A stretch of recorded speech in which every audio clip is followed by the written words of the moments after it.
Hi! Nandito na naman po ako. So, araw ng linggo ngayon. Ulam namin is magluluto ako na inihaw na baboy o sinugba.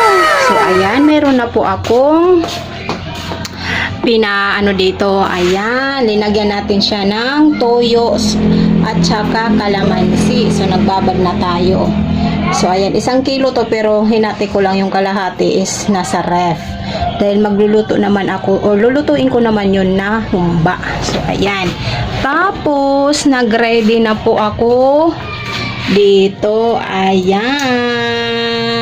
Then, pag na ako dito, nakapag-start na ako magsugba is ire-ready ko naman yung sausawan para yummy. Ayan.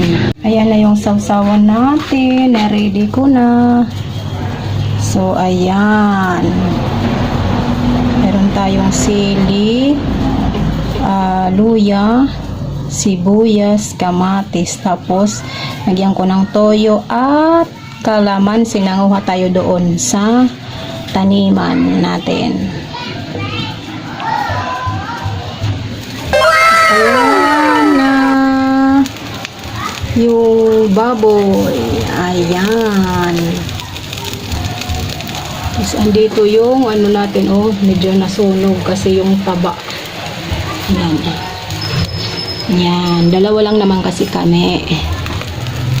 Ayan. O, diba guys?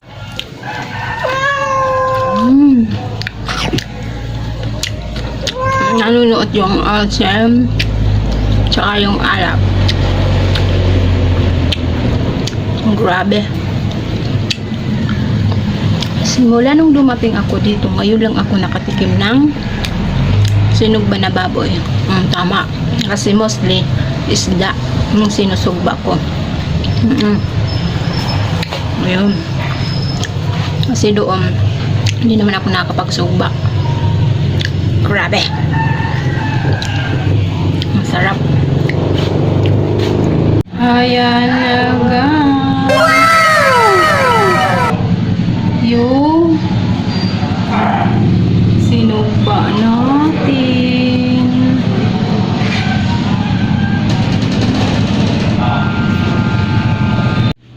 Kainan na.